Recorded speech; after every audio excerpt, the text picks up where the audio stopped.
Assalamualaikum friends. Welcome to my YouTube channel. எல்லாரும் எப்படி இருக்கிறீங்க? ஹாப்பியாக இருக்கிறீங்களா? எல்லாரும் ஹாப்பியாக இருக்கணும்னு நான் விஷ் பண்ணிக்கிறேன். இன்றைக்கி நான் உங்களுக்கு கொண்டு வந்துக்கிற ரெசிபி என்னென்னா வெஜிடபிள் குருமா. நான் வெஜிடபிள் குருமா செய்கிற ரெசிபி அப்படியே உங்களுக்கு கொண்டு வந்திக்கிறேன். வீடியோ ஸ்கிப் பண்ணாமல் பாருங்கள். வாங்க நாங்கள் செய்வோம். இதுக்கு நான் வெஜிடபிள்ஸ் பீன்ஸ் 100 grams பீன்ஸ் எடுத்துக்கிறேன். இந்த ஷேப்புக்கு க்ராஸ் வாக்கில் கட் பண்ணி எடுத்துக்கிறேன். அதே மாதிரி க்ரீன் பீஸ் வந்து 50 grams நல்லா பாயில் பண்ணி எடுத்துக்கிறேன். காலிஃப்ளவரும் 150 grams எடுத்துக்கிறேன். அதையும் வாஷ் பண்ணி க்ளீன் பண்ணி எடுத்துக்கிறேன். கேரட்டும் 150 grams எடுத்துக்கிறேன். க்ரீன் சில்லி ஒன்று கட் பண்ணி எடுத்துக்கிறேன். பிக் ஆனியன் ஒன்று சாப் பண்ணி எடுத்துக்கிறேன். இப்போ வாங்க நாங்கள் இதை செய்வோம். ஒரு கடாய் எடுத்து அதுக்கு ஒரு 2 tablespoon மாதிரி ஆயில் ஆட் பண்ணிக்கொள்கிறேன். ஒரு அளவு ஆயில் இருந்தால் போதும். ஸோ 2 tablespoon ஆட் பண்ணி பே லீவ்ஸ் ஒன்றும் க்ளவுஸ் ஒன்றும் பட்டை 2 துண்டும் போட்டுக்கிறேன். இப்போ இது நல்லா கொஞ்சம் நான் வதக்கிக்கொள்கிறேன். மிச்சம் வதக்க தேவையில்லை. அதோடு நான் சாப் பண்ணி வச்சுக்கிற ஆனியனை இதில் நான் போட்டுக்கொள்கிறேன். மீடியம் சைஸ் ஆனியன் ஒன்று தான் நான் சாப் பண்ணிக்கிறேன். அதை இதில் நான் போட்டுக்கொள்கிறேன். கொஞ்சம் இது ஆயிலில் நான் வதக்கிக்கொள்கிறேன். கொஞ்சம் லைட்டாக வதக்கினா ஓகே.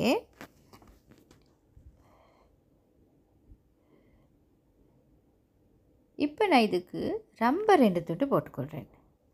கறி லீவ்ஸும் போட்டுக்கொள்ளலும். நான் இது ஸ்மெல் ஐக்கட்டும்னு ரொம்ப 2 துண்டு போட்டுக்கொள்கிறேன். போட்டு அதையும் கொஞ்சம் வதக்கிக்கொள்கிறேன். வெஜிடபிள் குருமா வந்து ஒரு சட்டப்படி டிஷ் உண்டு. இந்த சாப்பாட்டோடையும் வெஜிடபிள் குருமா சாப்பிடலும். ஸோ இது வந்து நான் ஜிஞ்சர் கார்லிக் பேஸ்ட் 1 teaspoon ஃபுல்லாக ஆட் பண்ணிக்கொள்கிறேன். ஆட் பண்ணி அதையும் கொஞ்சம் பச்சை வடை போகிற அளவுக்கு கொஞ்சம் வதக்கிக்கொள்கிறேன்.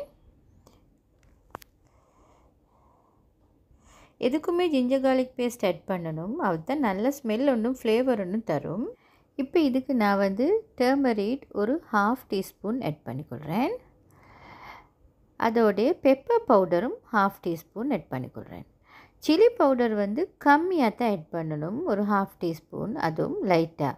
இது வந்து ஒரு ஸ்பைசி கறி இல்லைன்னு உங்களுக்கு எல்லாம் தெரியும். அதோட இதுக்கு நான் கொரியண்டர் பவுடர் 1 teaspoon ஆட் பண்ணிக்கொள்கிறேன். இப்போ இதை நாங்கள் கொஞ்சம் நல்லா மிக்ஸ் பண்ணிக்கொள்வோம். நல்லா மிக்ஸ் பண்ணிக்கோங்க. இந்த டைமில் நீங்கள் கேஸ்ட ஃப்ளேமை லோவாக வச்சுக்கோங்க. இப்போ வந்து நான் எல்லா வெஜிடபிள்ஸையும் இதில் ஆட் பண்ணிக்கொள்கிறேன். பீன்ஸையும் கேரட்டையும் நான் ஒரே சிஸ்டத்தில் தான் கட் பண்ணிக்கிறேன். அப்போ தான் நல்லா பசந்தாய்க்கும்னு சொல்லி. அதே மாதிரி காலிஃப்ளவரையும் எல்லாத்தையும் க்ரீன் பீஸ் அப்புறம் க்ரீன் சில்லி நான் கட் பண்ணி வச்சுருந்தேனே அதையும் நான் இதில் ஆட் பண்ணிக்கொள்கிறேன். இப்போ க்ரீன் சில்லி ஆட் பண்ணிக்கொள்கிறேன். இதுக்கு வந்து நாங்கள் வந்து சால்ட் போதுமான அளவு இப்போ போட்டுக்கொள்வோம்.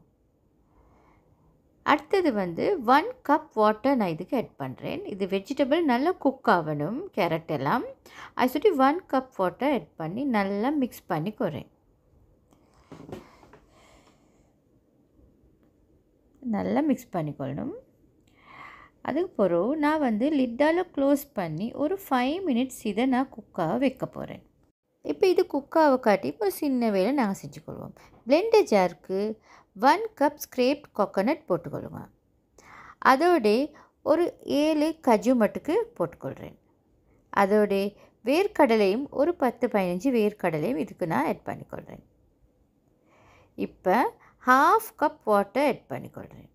1/2 cup போட்டு இது ஒரு ஃபைன் பேஸ்ட் ஒன்றா கிரைண்ட் பண்ணி எடுத்துக்கொள்கிறேன். இந்த மாதிரி ஃபைன் பேஸ்ட் ஒன்று கிரைண்ட் பண்ணி வச்சுக்கொள்கிறேன். இப்போ இந்த வெஜிடபிள்ஸ் எல்லாம் நல்லா குக் ஆகிடுச்சு.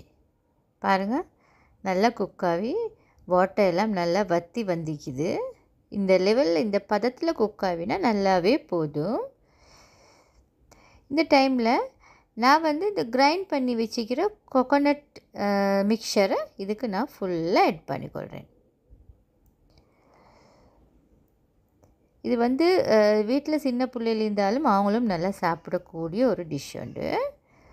ஸோ இப்போ இதை நாங்கள் நல்லா மிக்ஸ் பண்ணி விட்டுக்கொள்வோம்.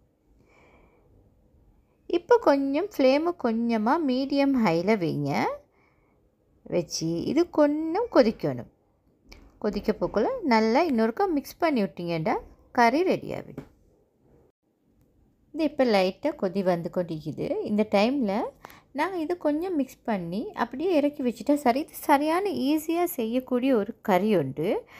நீங்களும் வீட்டில் ட்ரை பண்ணி பாருங்கள். இந்த மெத்தடில் ட்ரை பண்ணிங்கன்னா உங்களுக்கு சட்டப்படியாக செஞ்சு கொள்ளலாம். நல்ல டேஸ்ட்டாகவும் மிக்கும். இப்போ நாங்கள் இதை சர்வ் பண்ணிக்கொள்வோம்.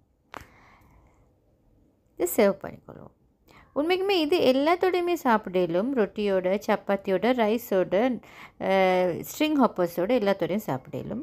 என்ன ஃப்ரெண்ட்ஸ், என்னோடய ரெசிபி உங்களுக்கு பிடிச்சிருந்தா நீங்கள் லைக் பண்ணுங்கள், உங்களோட ஃப்ரெண்ட்ஸோடு ஷேர் பண்ணி, அதே மாதிரி என்னோடய சேனலை நீங்கள் சப்ஸ்கிரைப் பண்ணி எனக்கு உங்களோட பெரிய சப்போர்ட்டை தாங்க ஃப்ரெண்ட்ஸ்.